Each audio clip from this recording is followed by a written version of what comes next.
tout le monde, j'espère que vous allez bien. Alors aujourd'hui je vous retrouve dans la suite de mon journal intime et donc nous attaquons le tome 8, donc voilà, qui se présente comme ça. J'avais collé une photo très classe comme vous voyez et là c'était une ancienne pub des Mars qu'on mange. Voilà, donc je vais certainement faire 2 ou 3 parties. Donc on commence le jeudi 3 octobre 2002. Ça ne va pas trop aujourd'hui. D'abord, mon chéri me manque énormément. Ensuite, un taré, je pense que c'est l'autre fou de Lucien, m'envoie des messages de menaces de mort. Hier soir, je regardais Ça se discute sur la vengeance, lorsqu'à 23h18 et 10 secondes, je reçois « J'espère te faire crever de mes mains un jour, Marie ». Et je me souviens que Lucien, il m'appelait souvent Marie, justement. Alors j'ai demandé qui c'était et pourquoi il disait ça. Et j'ai eu comme réponse, parce que tu le mérites. Parce que tu mérites que quelqu'un te fasse ça un jour. J'ai jamais su après si c'était lui ou pas. Avec le recul, je me dis, je pense pas quand même. Je peux me tromper, mais avec le recul et en le connaissant, je me disais, enfin je me dis, je pense pas que c'était lui. D'un autre côté, je me dis, c'est bizarre, ça arrive juste au moment où je quitte quelqu'un qui m'aimait énormément. J'ai rien fait d'autre. Donc, je sais pas et j'ai jamais su. Enfin, je crois que j'ai jamais su. Alors, j'ai répondu que c'était facile de dire des choses comme ça derrière un téléphone, qu'il fallait qu'il vienne me dire les choses en face. Il a répondu, il y a des choses sensées des fois dans tes messages. Quand je te lis, ça me rappelle à quel point t'es bête. Je suis crevée, je continuerai à me foutre de ta gueule un autre jour. C'était violent quand même, hein, je me rappelais pas que... Et aujourd'hui, à 13h12 et 39 secondes, tu diras à ton PD de copain qu'il a intérêt pour toi à ce qu'il arrête de te coller, sinon tu sais ce qui risque de t'arriver. Et je me rappelle pas de ce dernier message, mais à part un mec jaloux, qui sait qui peut envoyer de tels messages? Voilà, je me souviens que je pouvais pas être sûre que c'était lui parce que c'était pas son numéro, mais il pouvait très bien envoyer de tels messages d'un téléphone d'un pote, tout simplement. Ce type est taré, il est 19h, il faut que j'aille à la chorale et je n'ai pas envie. Il est 21h27 et je regarde les Cordiers jugés flics. La chorale c'était bien, la séance commence à 19h et non à 19h30. Lucien m'a téléphoné tout à l'heure, il m'a juré sur la tête de sa petite sœur que ce n'était pas lui, et je le crois. Ah, je me souvenais plus de ça, tu vois. Il a trouvé une nouvelle copine, je lui ai dit que j'étais contente pour lui, mais il m'a répondu que j'étais toujours dans son cœur et qu'il était tombé sur ma photo et qu'il avait failli pleurer. Ça m'a touchée. Il veut qu'on se revoie car il ne veut pas me perdre complètement. Je le comprends aussi bien que j'aurais compris qu'il ne veuille plus jamais me revoir. Bon, quant au message, si ce n'est pas Lucien, qui est-ce alors? Qui voudrait me voir morte si je reste collée à mon PD de copain? Franchement, j'ai beau chercher qui ça peut être, mais je ne vois vraiment pas. Je n'ai pas un seul soupçon sur qui que ce soit. Cette histoire est vraiment bizarre. Peut-être que quelqu'un s'amuse à me jouer Scream. Oui, c'était l'époque des Scream, souviens-toi l'été dernier, les trucs comme ça. Le pire, c'est que je ne sais pas qui c'est, et le pire du pire, c'est que je ne comprends pas pourquoi. Il est 22h02, j'ai soif, donc je vais boire. Donc voilà, c'est comme je vous disais, c'est pour ça que j'avais soupçonné Lucien, parce que pour moi, c'était le seul à ce moment-là qui pouvait m'envoyer des messages comme ça. Après, je sais que c'était pas le genre de mec à jurer quelque chose sur la tête de sa petite soeur s'il mentait, quoi. Donc ouais, mais c'était très bizarre quand même. Mais je me souviens que je flippais pas plus que ça. Mais tant mieux, hein, parce que finalement, il m'est jamais rien arrivé jusqu'à aujourd'hui. Vendredi 4 octobre 2002. Il est 14h01 et je viens de finir de te décorer. Je suis dans ma chambre et j'écoute Skyrock en pensant à mon chéri. Je n'ai pas reçu de nouveaux messages, ni du ou de la taré, ni de Lucien. Ding, ding, ding, ding, ding. Aujourd'hui, ça fait 1 an que Michael, mon cher petit Michael, m'a quitté. Triste anniversaire. En fait, c'était hier soir l'anniversaire de mon largage. Mais c'était la première journée, il y a 1 an, que je passais sans lui. J'avais tellement envie de mourir. Je pleurais tellement que mes yeux étaient en feu. Aujourd'hui, le vide est toujours là. Je ne comprends toujours pas. Et il y a même encore certaines fois où je n'y crois toujours pas. Une douleur comme ça, c'est atroce et ça ne s'efface jamais. Il y a des fois, elle se cache pendant quelques jours ou quelques semaines. Et c'est au moment où on est sûr qu'elle s'est envolée, qu'elle nous a libérés, qu'elle réapparaît, et parfois même plus forte qu'avant. Et alors tu te transformes en déluge. Tu sens ce trou qui se creuse au plus profond encore entre tes tripes. Tu sens comme un grand vide qui t'inspire vers la mort, ou le néant, qui est encore pire. C'est comme une maladie mortelle qui se fait oublier le temps d'un soupir ou d'un espoir, et qui réapparaît plus forte qu'avant. Voilà, c'est ça l'absence. Et quand tu aimes quelqu'un de toute la force de ta vie, et qu'il n'est pas près de toi parce qu'il t'a quitté, parce qu'il est loin, parce qu'il est mort, c'est ça que tu ressens. Une irraisonnable et incontrôlable envie de mourir, qui est causée par la peur de l'absence. Un peu plus loin, vous devez voir dans toutes mes vidéos journal intime, vous voyez comme mon crâne, quoi. C'est vachement intéressant. En plus là, j'ai voulu me redécolorer comme j'avais l'année dernière. Alors les pointes ça a bien marché, mais là je suis jaune pipi, il faudra que je les refasse. C'est moche. Il est 14h32, je ne vais pas tarder à partir, je vais aller au code. Après j'ai le dentiste. Ce week-end je vais chez ma tante et mon oncle, j'ai faim. Il est 14h39, maman vient de rentrer. Yvonne m'a appelée, elle est très inquiète par les messages que je reçois et veut que j'en parle à ma mère. Je n'en vois pas la nécessité, ça ne me fait pas peur. Et puis si cette personne ne veut même pas me dire qui elle est, c'est que c'est une sale poule mouillée qui ne fera rien. Et si je me trompe, tant pis. Voilà, donc vous voyez, j'avais absolument pas peur. Aujourd'hui, je recevrais des messages comme ça. Ça me foutrait plus la trouille. Mais en 2002, non. Il y a 15 ans, non. Je reçois des messages de menaces de mort, mais je m'en tape. À part ça, mon amoureux me manque de plus en plus et on devient insupportable et ça me fait tellement mal. Je viens d'aller voir dans mon ancien journal ce que j'avais pu écrire lorsque Mick m'a lâché, mais je n'ai pas pu exprimer la souffrance que je voulais juste mourir. Je n'ai pu réécrire que le mercredi 10 octobre. Donc comme je vous avais déjà dit dans des vidéos précédentes, j'aime beaucoup relire mes journaux intimes. En ce moment, j'en tiens encore un. Alors j'écris beaucoup plus rarement que là. Là j'écrivais, à cette époque, j'écrivais pratiquement tous les jours. Maintenant, je dois écrire une fois par mois, voire tous les 2 ou 3 mois. Et donc du coup, celui que j'écris actuellement, là j'en suis aux 3 tiers, c'est toujours des cahiers comme ça. Là j'en suis aux 3 tiers, mais la première page, elle date d'il y a plus d'1 an et demi maintenant. Même plus, presque 2 ans. Ouais, ça doit faire 2 ans. Ça a dû faire 2 ans en avril. Si je me trompe pas, ça fait 2 ans en avril que je l'ai commencé. Il en est aux 2 tiers à peu près. Donc, et voilà, et du coup, voilà, comme ça fait 2 ans en avril que je l'ai commencé, et ben du coup j'aime bien relire et tout, c'est sympa je trouve. Donc voilà, je n'ai pu réécrire que le mercredi 10 octobre, une semaine après. Et justement j'écris, je n'ai rien envie de faire autre chose que de mourir, car depuis une semaine très exactement, ce salaud, je marque entre parenthèses, ça je regrette de l'avoir traité de salaud, de Michael m'a laissé tomber et me fait souffrir alors que c'est moi qui l'aime.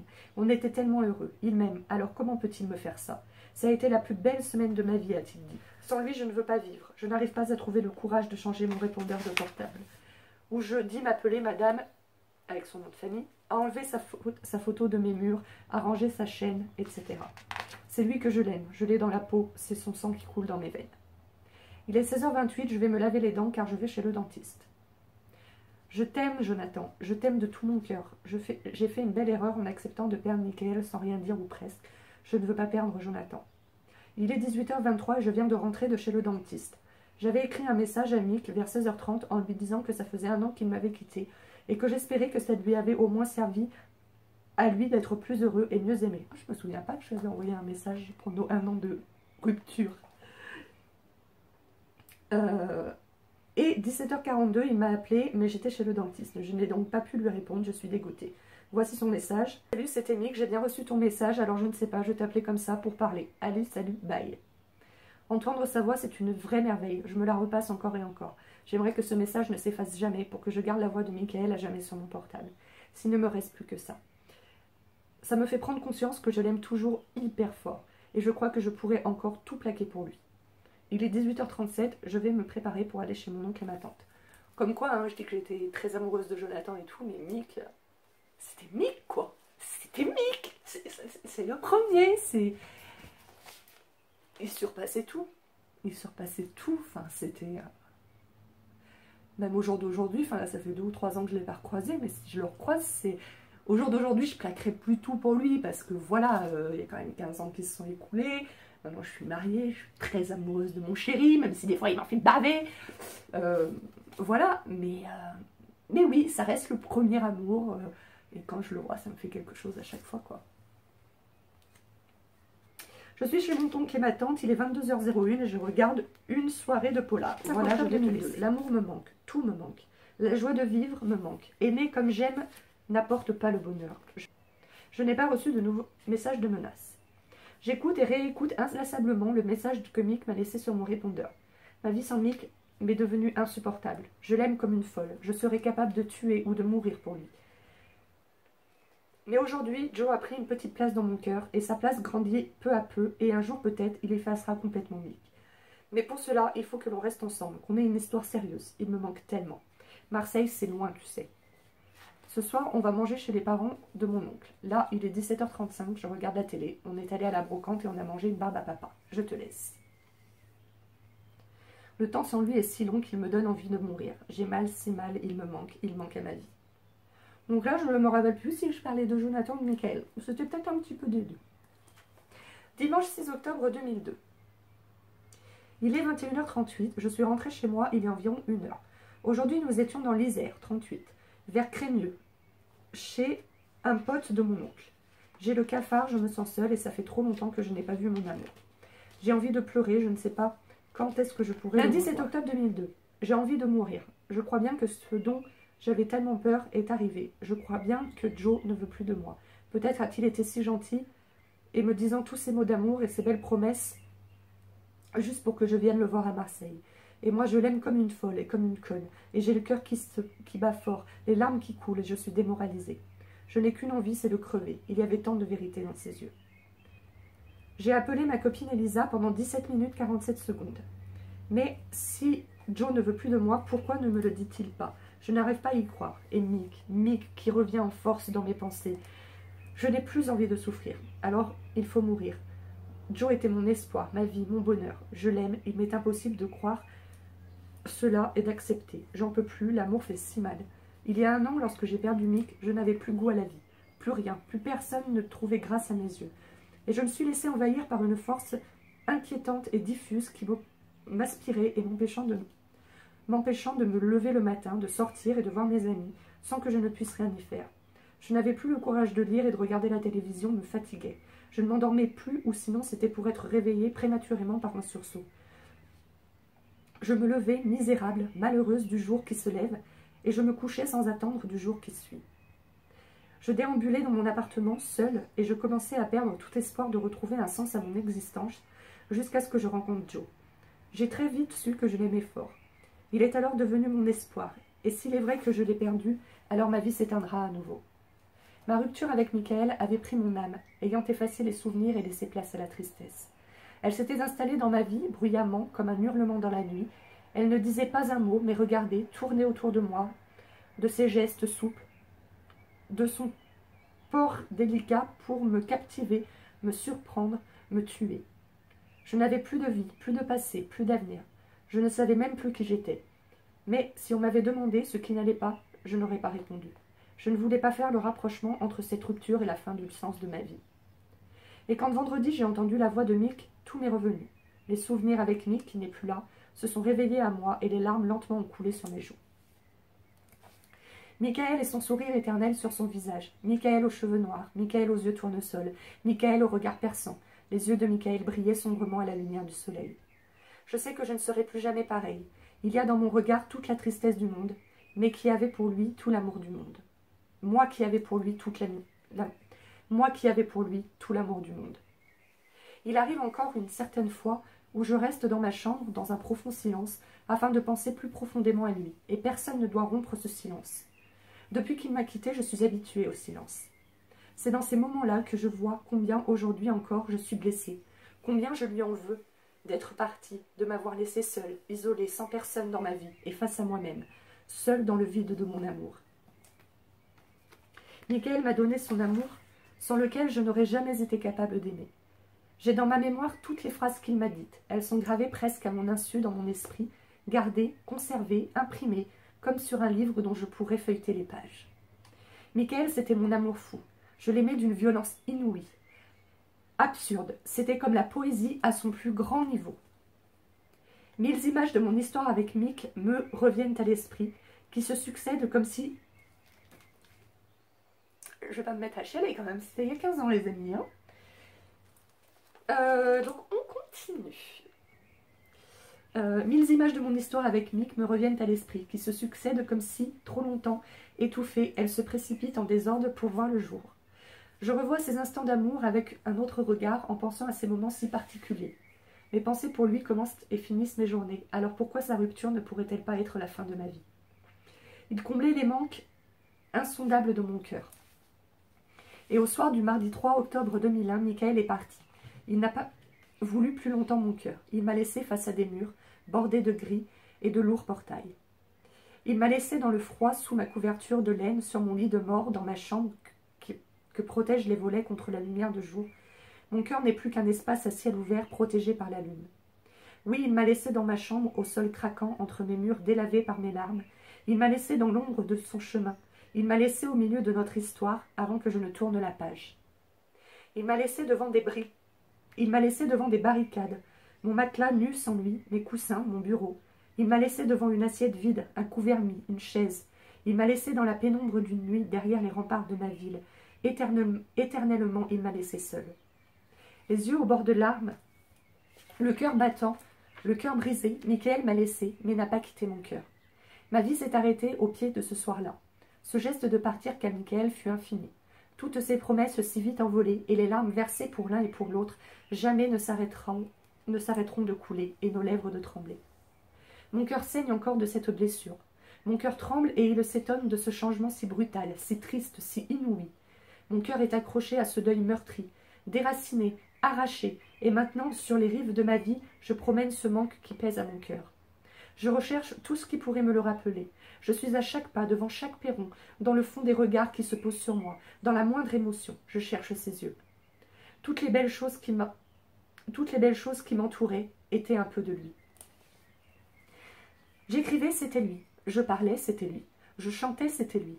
D'ailleurs, qu'est-ce qui n'était pas lui? Le vent qui souffle, c'était lui. Le soleil et la pluie, c'était lui. Le temps qui passe, c'était lui. Ma vie, c'était lui. Sans cesse, je cherchais l'amour infini qui me donnait mon amour. Et maintenant, sans cesse, je cherchais l'amour infini que me donnait mon amour. Et maintenant, je suis perdue dans ma vie. Le matin, l'après-midi ou la nuit, et je voudrais qu'il revienne me chercher. Il était ma vie, et je l'appelle tous les jours de mon cœur, mais il ne verra rien. Jamais. Il ne m'entend pas quand je le supplie de m'accompagner, de m'aider, de me sauver. Ainsi, j'erre sans fin, sans lui, ne reconnaissant plus personne, plus rien. Tout le temps, j'ai peur, et je me sens menacée. J'aimerais qu'il soit là pour chasser ma peur et crier ma douleur. Depuis qu'il n'est plus là, j'ai peur de tout le monde. Alors, je ne veux voir personne, je ne sors plus, je suis comme une orpheline. Il m'a chassée, mais il est en moi. Vivre n'a plus aucun intérêt.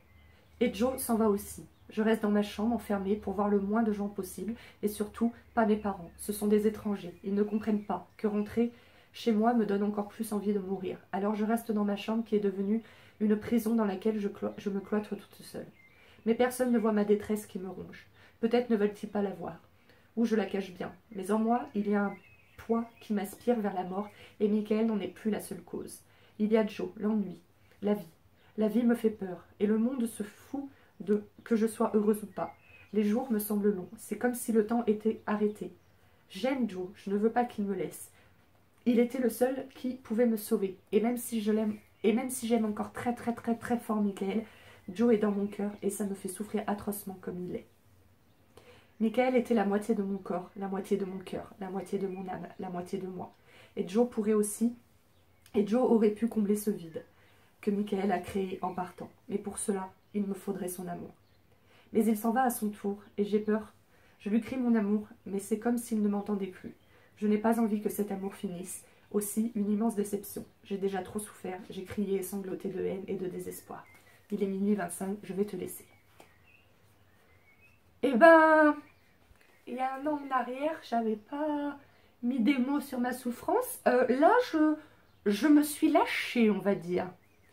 Et ça m'a fait remonter un peu des émotions. Là, j'ai une petite larme que je retiens au bord des yeux. Parce que voilà, même si aujourd'hui je m'en suis remise, relire ça, ça me fait replonger, enfin j'ai l'impression de revivre ces moments. Et voilà, parce que bah, c'était moi, donc je l'ai vécu, donc je savais à quel point j'avais mal à l'intérieur de moi.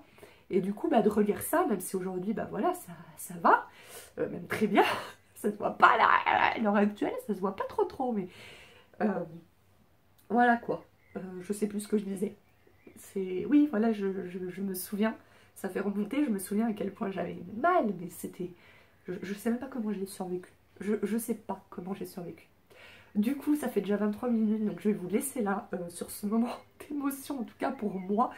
Et puis bah, on se retrouve la semaine prochaine pour le tome 2 du journal 6. Allez, gros bisous!